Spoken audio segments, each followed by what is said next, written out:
For 20 years, we've been creating innovation in the CX industry, and now we're seeking out brilliant new perspectives on CX you just won't find anywhere else. I'm Richard Owen. Welcome to the CX Iconoclast. My guest, Tom Monahan, has a wealth of experience that's deeply relevant to the world of customer experience. He led the breakout success CEB for decades, developing a compelling suite of research, benchmarks, and all sorts of decision-making tools and services, and eventually sold the company to Gartner. His work at CEB did include the development of the Customer Effort Score. At the time, this was quite a revolutionary way of thinking about customer experience in terms of friction, ease of customer resolution, and a metric that's still in widespread use, especially in contact centers. Since selling CEB to Gartner, Tom has served on a number of boards and for the past couple of years has also been the chief executive officer at DeVry University, where adult working students further their careers. In our conversation, I was struck by the many parallels between how Tom thinks of his DeVry students and how CX professionals should think about their customers in terms of data, insights, and metrics that turn out to be predictive of outcomes. I think you'll find Tom takes a very grounded approach to using data to predict customer outcomes, and he had a lot of great insights about how leaders should think about their customers, about data, about analytics. We jumped right in, and we talked a lot about how he thinks about the role boards should and do in practice play in guiding companies, which I think has a lot of relevance for CX professionals who are serious about aligning to business strategy in general. Tom also had some great points to make about several critical topics today.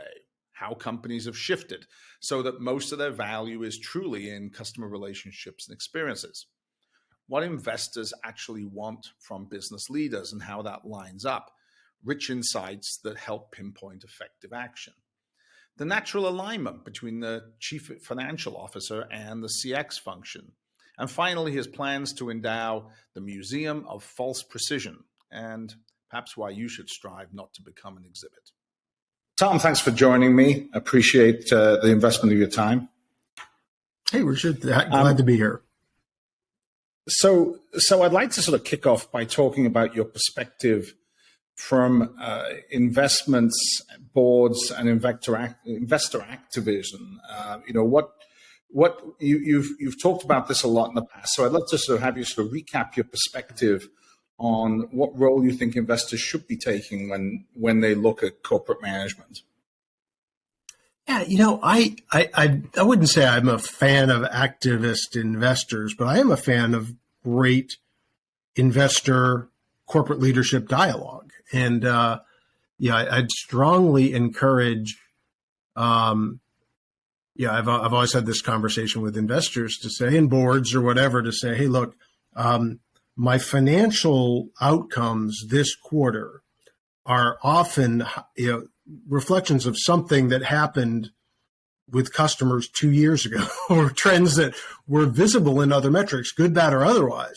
And in many respects, financial indicators are lagging indicators. And I've always, whether I've been in a board seat or in a leadership seat, tried to make sure, not that we don't want to have conversations about financial outcomes, but can we understand upstream what the drivers are? And you and I have spent a lot of time talking about this. You're going to be the least surprised person in the world to hear that. But making sure that not only as a leader, but as an investor, as a board member, you're not, this quarter's tax rate is important, but frankly, what do we know about usage of our products? What do we know about how customers, clients, members, whomever feel about their service? What behaviors are they evidencing? There's so much data that making sure you're having conversations in the boardroom with investors around the actual usage of the products, experience of the customers, and bringing consistent data and insight to bear about those, I think is really important. So I really want boards and I really want investors to be armed with ways of having those conversations. And as a leader, I want to make sure I can bring data and insight to bear about them. So that begs a lot of interesting questions about standards and what represents quality reporting And, we could go down a number of threads on that. I'd like to pick that up. But one of the most topical things of 2022 in this regard really was the Facebook story, if you think about it, right? You've had a situation where, due to voting structure at Facebook, you've got a single leader who more or less has complete control of the company. Investors have been deeply unhappy with performance over the year. And Zuckerberg's argument would be, look, you're all thinking too short term. I'm a big believer that at the end of the day, I've chosen the right strategy of the company. So he is making the argument that short-term financials aren't the right way to evaluate the company. Doesn't seem like Wall Street's necessarily buying it, though. I'd just love your perspective on that particular story. Yeah, a couple thoughts. I used to joke as a public company CEO that the chief qualification for being a public company CEO was the ability to complain about being a public company CEO. You always had to complain about the analysts, the investors, and the quarterly pressure. I've got to say, maybe I was lucky. I think I always had a lot of, and I've always enjoyed in my different environments, very fair, rational investors who would work to see through financial performance, good, bad, or otherwise, if you were willing to have a conversation about other facts in the business that they could wrap their hands around. So I think there's probably I'm not close enough to the Facebook story. I'd observe that the investors bought in knowing the governance structure. There's been no surprise about that. So you can't kind of complain about the governance structure after the fact. The company's been very clear about they can. They can complain, but wouldn't be entirely rational to say I made a business decision with facts on the table. But I think the challenge probably for Facebook is to say, okay, if financials are going to lag important indicators, what are those indicators? What do we want you paying attention to? Investors can then make very rational decisions. Investors in prior, in the enterprise I'm in now, which is an education institution, not even investors, but society cares. Do our students stay in class?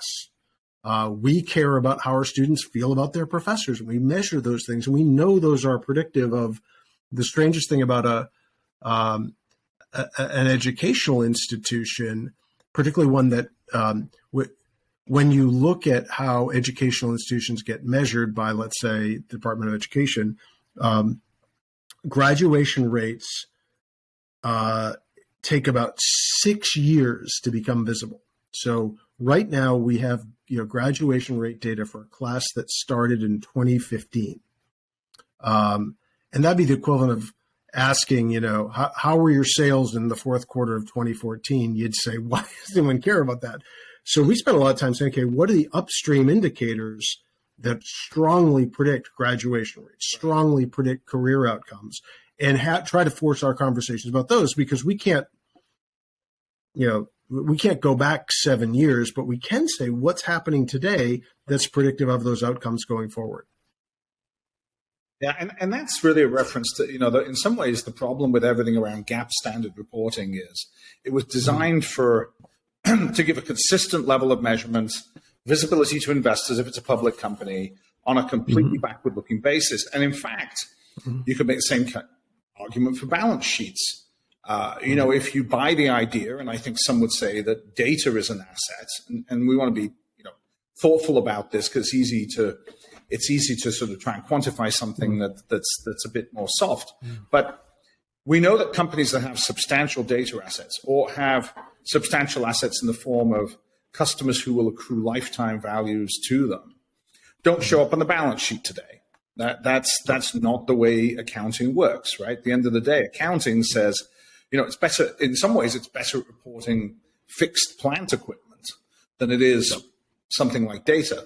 And so maybe we're in an era where boards are now having to come up with entirely new sets of measurements to reflect what really matters for the future of the business, as opposed to the accounting standards, which have done a great job of sort of saying exactly, what's in the warehouse right now. Yeah, I think I don't think either you or I would say, hey, let's get rid of GAAP accounting standards. Those play a role, but they give you a very incomplete picture of the business. Over time, things should flow through into GAAP performance.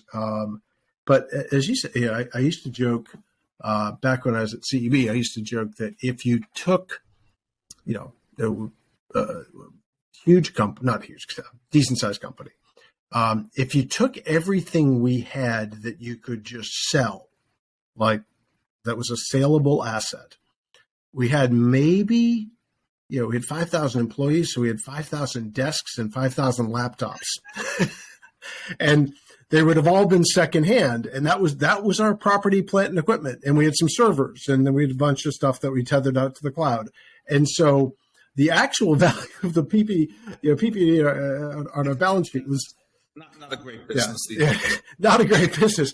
And so, but somehow it was a company that was worth billions of dollars. And you're sort of like, okay, somewhere in between the $10 million I could get from my used desks and fully depreciated laptops and the value the market's assigned to this organization, there are some assets that are not reflected anywhere in our financials. And obviously, our people, the value of long-term relationships we've built with customers, our brand. I mean, those things had real value. And you're right, you can't find them anywhere. But as I've spoken about, the most important thing is if you're a board or an investor to go try to explain that delta, and there are a lot more companies that look like that today than there are the companies that you could say, okay, boy, the factory's worth X. Our economy shifted to a world where so much of that value sits in customer relationships, brand value, contracts.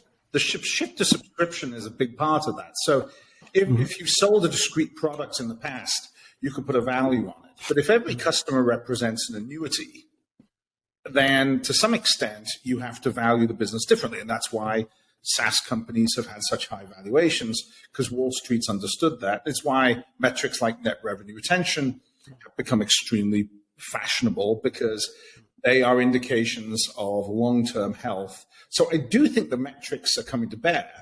And in some ways, that's where CX metrics have played a part, right? I think it's rational for a board to say, how do we know we have fundamental good health in our customer base? How do we know our customers like what we're doing? And, notwithstanding everyone saying, no, trust me, we're doing a great job, quantification of that seems like it's something the board should care about. Yeah. And I also think there's an embedded, every healthy customer relationship, particularly in the B2B world, but even in the B2C world, has an embedded option for future growth. Because having launched a lot of products in my lifetime, if you're going into a healthy customer relationship, someone who either loves your company in a B2B context or a brand, you have permission to grow with them. It's not just the retention rate around, the full value of the business isn't just the retention rate around what you've already got with them. It's the fact they're open to the next thing. They're willing to, invest with you. They're willing to be an early adopter. And there's in healthy customer relationships, there's an embedded growth option that I think we really have to understand, and vice versa. If you have if you have challenges, the door to growth is closed with that customer. So I think you're making a case that a lot of this data is a leading indicator. Now, whether we can interpret it perfectly and read the tea leaves and say, okay, a healthy customer base means growth will accelerate in year 1, year 2. We don't necessarily get that precise, but at some level, to simply ignore the health of the customer base seems like there's a big miss in terms of a leading indicator for the future. Yeah. And I think it sounds funny, but too many organizations probably go too far to assign a cash value to everything, as opposed to how many customers do we have on balance? What do they think about us? What can we learn from the, I think I have found investors over time to be very sophisticated in terms of, anytime you try to push it too far and say, I'm going to put a huge asset on my balance sheet that's made up of customer goodness. They're like, just tell me your retention rate. tell me your retention rate. Tell me where it works, where it doesn't. They're willing to do some of the work to say, if you can tell me your net revenue retention rate, and more importantly, tell me, where it's super strong, where you'd like it to be better, bring me some insight, whatever that number is, get me underneath it so I can have a conversation with you. And then actually ask the question, so what are you doing about it? And how can I see, where will I see the impact of what you are doing as a leadership team on this leading edge metric that I care about? I think that you talk about a few really key basic elements. Where are we today, which every company should understand, right? What's the difference between the customers who are really happy, really loyal, and the customers who are really unhappy? Explain that difference. What is it we're doing? Because can we do more of the former, please, and a little bit less of the latter? I mean, I hate to make it sound almost trivial, but those are pretty basic elements. And then how you connect whatever these outcomes are you're seeing back to the business operations in useful ways, right? I mean, and again, at the board level, a conversation doesn't necessarily have to be going down into the fifth degree of granularity, but there should be reasonable questions to say you should understand what it is about what the company's doing that separate good outcomes from bad outcomes. And there's news for everybody in that insight, right? There's news for product designers and product managers, what works, what doesn't. There's news for support operations. There's news in anything with the supply chain for supply chain, and news for sales. What sort of customers are really excited by what we do, and and that can average up the value of your enterprise across time. If sales leaders are focused in on people for whom we know segments, activities, we know the product will be incredibly high value. So it can be such rich data, and it also can be for a leader, it can actually be a useful tool to say, we both sat through. I've always said that if I ever really, really, really hit a home run financially, a couple $1 billion falls in my lap, and I'm going to endow a museum. I'm going to endow the Museum of False Precision, because I've seen so many business plans and so many projections which tell me in the third quarter of 2028 what the growth rate in a market's going to be, and it's down to you'll see stuff after the decimal point in 2028. Oh, God, good point. I don't know what to make of that. It's generated by a spreadsheet. That's what it's telling you. Someone just dragged or Excel across the spreadsheet. I'd much rather, as a leader, you'd much rather say, hey, let's pick net revenue retention. There are 3 things we could do. They all cost $1 million. One yields 3 times the impact on retention in the next 12 months. And that's, you can start to have an equivalency of investment strategy that tells you you've got a common metric for saying, I could do this in sales differently. I could do this on the product side differently. I could do this in an operations support role differently. Which one's worth the most? Where does $1 million or $100 get me the biggest impact on that metric I really want to move? And again, it can be bigger. It doesn't need to be down to the decimal point. It can just be, let's rank them and do the highest value one. I think the key thing here is that everybody's going to hold you accountable for endowing this museum one day. If we read about, look, Tom, it just could have been the Powerball in California could have done it for you, and then we'd expect I'm done. The museum to be fully funded for a few years. I always used to use the analogy as a British man coming to America. I was always fascinated by how in American football they bring out the chains to measure the ball placed with extraordinary precision. Oh, it's inches short, but they grab the ball from underneath this enormous drum of players. They've got no idea where the ball was, and just arbitrarily put it on the ground. Mm-hmm. And of course, in some ways, it's entertainment, right? It's giving a sense of drama to something, which, if probably Jeff Bezos came up with a solution, you'd have a tracker in the ball and you could pinpoint it precisely. But it's an entertainment. Yeah, But I had a very funny recent experience with that. I was trying to watch. I think it was the Patriots, my beloved New England Patriots, were playing somewhere, and I got off a plane. I immediately got to my hotel and rolled my bag right into the hotel bar because I didn't want to miss one more minute of the game. And there was and for me to call a couple older means they're really old because I'm old. And there's this older couple that were they were perfectly put together, just looked so elegant, enjoying a glass of wine at the bar and just having a little bite to eat. And the game is on. And you would have sworn the wife was, sort of almost the picture of an old school librarian, very demure, very nicely dressed, etc.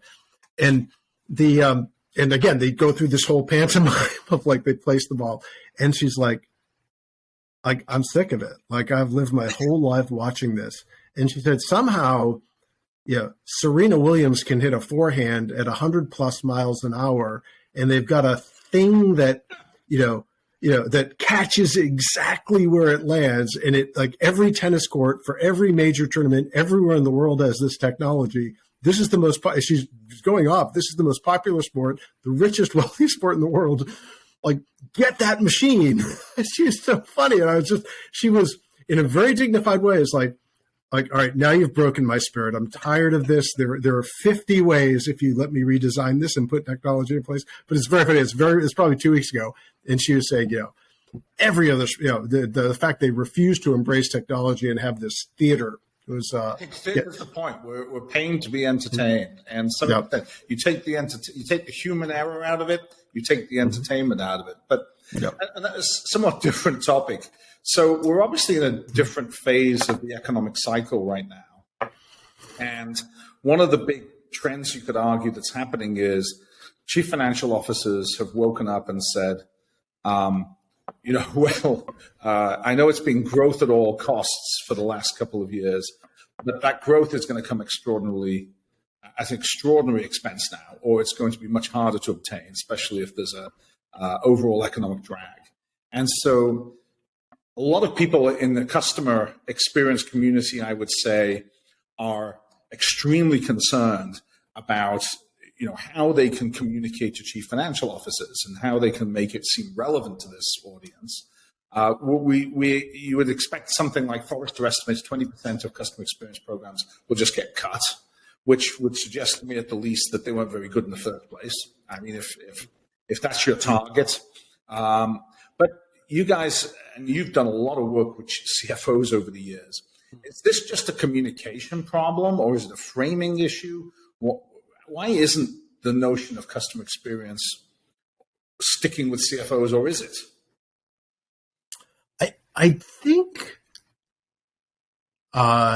it's a great question, and I think there is. It's worth remembering that customer experience is a means, not an end. The end is retention, growth, and expansion of our existing customer base, and competitive advantage in securing the next generation of customers. So I think where a CFO would lose the plot a little bit is if they get stuck talking at the CX level and not getting down to the metrics that they'd be watching in the business. I think these parts of an organization should be natural allies, because the most efficient way to grow or maintain an organization is going to be through the existing interactions with customers, right? There's just no. Right. You look at the. I've been in B2B organizations. Education can be seen as we'll call it a B2L, it's learner, in every organization, the cost to get, whether it's the most extreme complex B2B sale or the simplest B2C sale, the cost of acquiring a customer is often one of the most expensive things the organization does. Just full stop. And more expensive in a tough economic environment, right? Is the big point here that the equation for acquisition becomes harder, and if that goes up logically relative to that, existing customers as a source of both recurring revenues, but also as expansions should look a lot more attractive to the financial team. Absolutely, and just we're almost starting the conversation there to say this is the most efficient. First of all, it's an asset you've already paid for.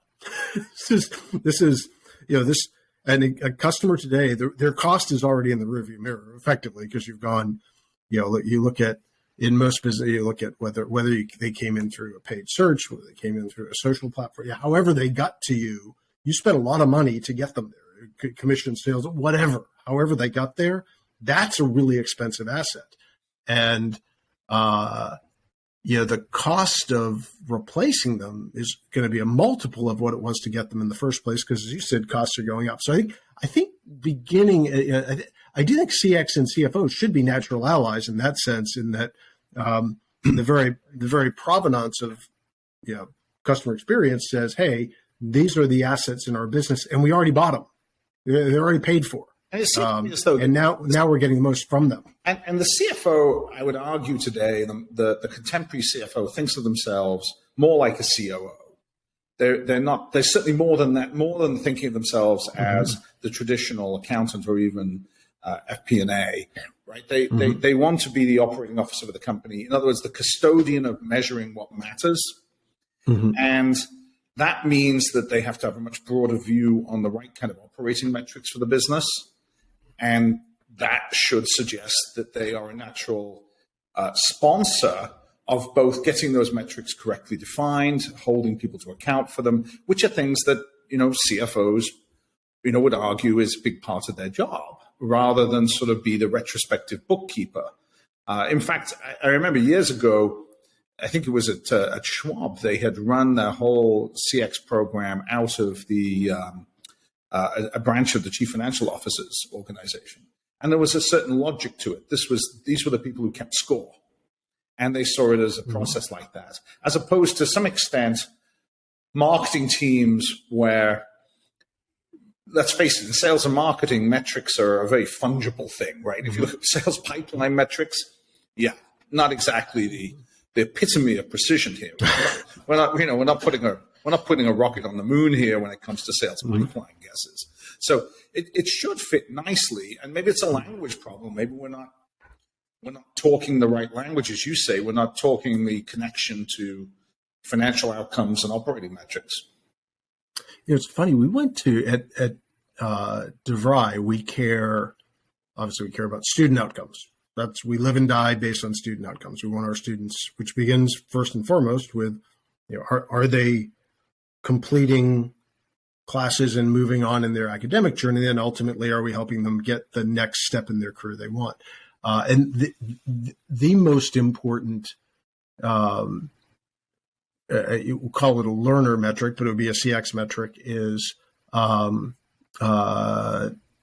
we call persistence. For someone, let's say, who's a working adult learner, our classes go in 8-week sprints. They're almost more like agile sprints than the long sort of journeys we remember from university days. And a student staying enrolled from session to session is the most important indicator we can measure. And therefore it's the equivalent of a revenue. It's a student retention metric, but in a more business setting, it would be a revenue retention metric. We thought that was important enough. I gave our CFO credit. He said to our board, that's probably the most important metric you should be watching. And because it is, I'm going to ask our auditor to audit it. And he went to our auditor and said, and they said, "You want us to audit what?" He said, I want to make sure we're going to share it with our board. It's going to drive everything, all the conversations we have. And I want it to have the same level of integrity as a financial metric, because it will be a financial metric eventually. But I really want, and I thought that in the auditor, I think quizzically said, "Well, we've never done that before." And he said, "Well, got to start somewhere. And they came in, they did a full audit, and then when he brings it to our board, it's an audited process and metric, which I thought was really interesting. He said, to your point, our COO actually owns all the process, and she was incredibly supportive of this. But the idea that there's a CFO now sort of suite of audited performance metrics that are consistently reported, consistently understood, that tie back to ways we can diagnose and learn from them, it made a huge difference in his, because I think the CFO's job is partly to make sure the right stuff gets measured, but partly to make sure they can communicate why it's the right stuff to people outside the organization. Can they get investors? Can they get other, in our case, trustees, et cetera, to really buy into it? And the CFO does lend that integrity. I do want to touch on the DeVry experience in a second, but before I get to that, because it was something we've talked about here, and I think it's so instrumental, it's really this question: why aren't companies capable of figuring out the connection between their operations, customer outcomes, financial outcomes, that kind of joined up thinking? And maybe you'd argue most companies are, but I don't see as much evidence of that as I would have expected, given how seemingly fundamental it is to building a big business. I think the good news, so knock wood here, in a world where 20 years ago, where most interactions with customers were distributed, some personal, some face-to-face, some in different, we didn't have a digital footprint. So there was variability. I think ironically, people are just catching up with the fact that every single customer interaction now leaves a digital breadcrumb somewhere, and the data is easier to collect, and therefore it's also less perceptual, right? It's you should have perceptual data. You should have a lot of data around what customers think, but now you've got some data to correlate back to say, well, what caused them to think that? So I think this is to some degree vestigial thinking of a pre-digital age.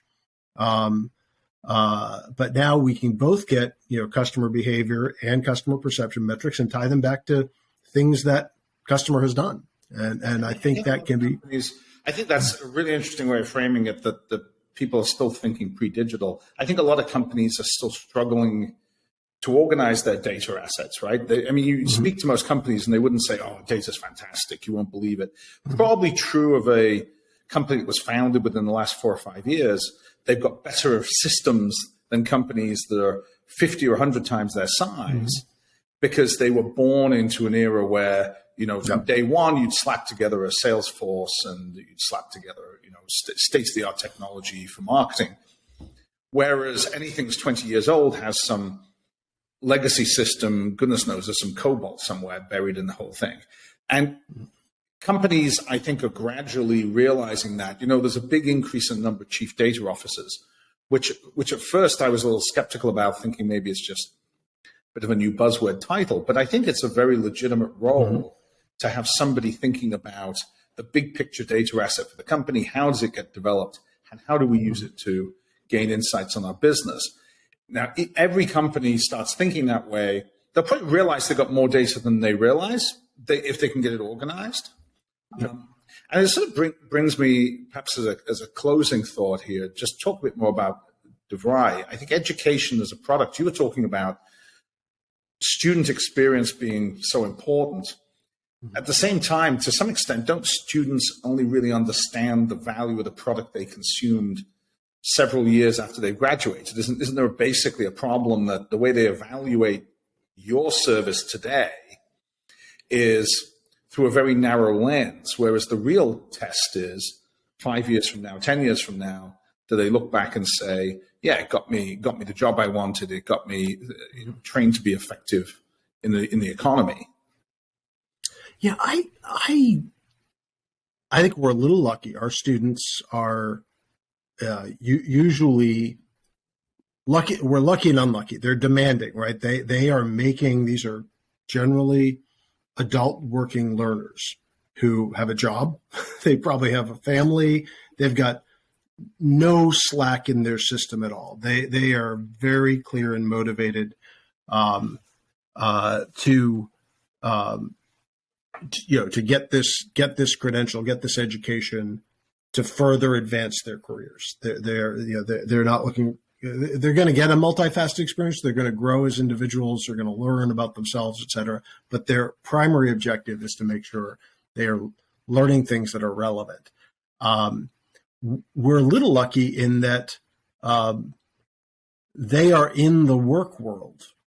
And so they're not sitting behind an ivy wall guessing what the outside world needs them to know. They're getting up and going to work, and they're talking with their boss who says, hey, you know, if you want that job in 3 years, you got to go learn this thing.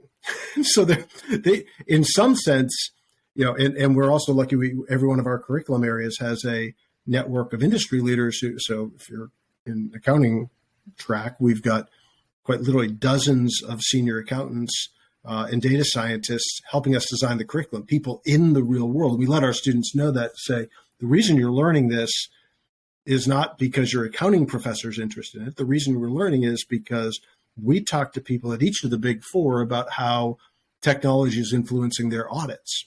And therefore, you need to take this class in data science, even though it's not, quote, auditing. So I think we're a little lucky in that.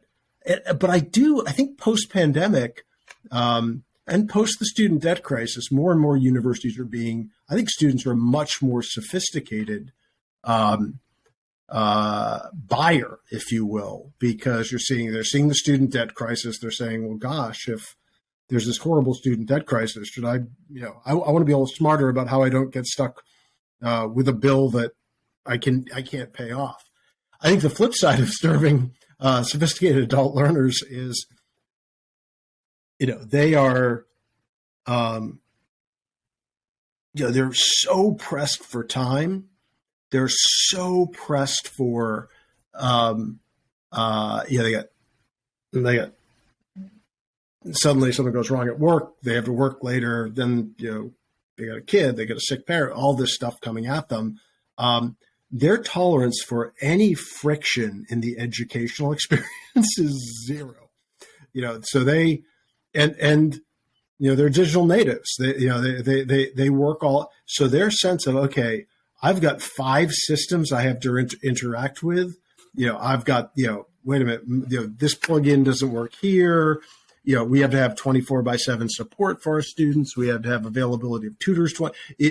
Their interest in, what I remember as an undergrad, I had an issue that I had to go to the registrar about, very simple one. It took like 7 weeks to get resolved. And like, I had to go like with a piece of paper and my perspective was, well, I'm a lowly student. I am going to the grand palace of the registrar to submit my petition. And our adult students, all of a twist. We all have a twist. Yeah. Please, sir, may I have? And it was like it was their mistake, and I literally had to go and bend the knee to get them to fix it. And our students are like, no, I work in the real world.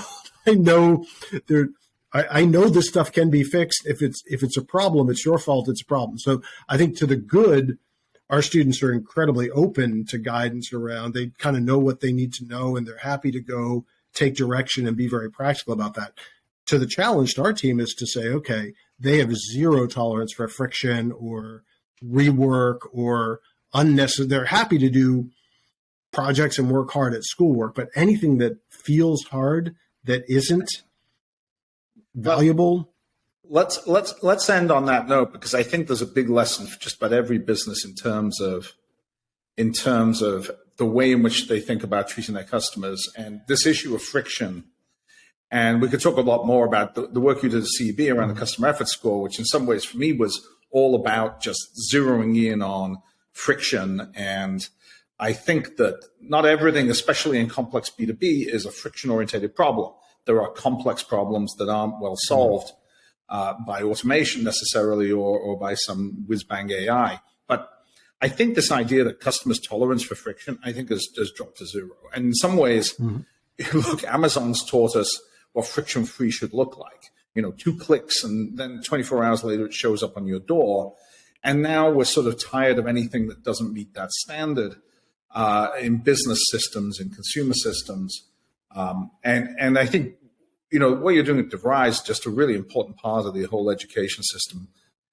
We as a society need to become more productive. if we're going to be able to pay ourselves what we all want to be paid here, especially in developed countries. And if we're going to do that, we have to use education as a very targeted tool, and not the right answer for everybody. Maybe the right answer for nobody is, art history at Harvard. And what we need is a lot of people doing very practical skill sets, especially in a digital economy. So I really thrilled that you took this on, and I know I'm sure there are days when better than others, but it's a great cause to be chasing, and I think you're making a huge contribution. So thank you for that, Tom, and thank you for spending the time with us today. Really enjoyed the conversation, and really appreciate your comments. All right, great to see you as always, Richard. Thanks.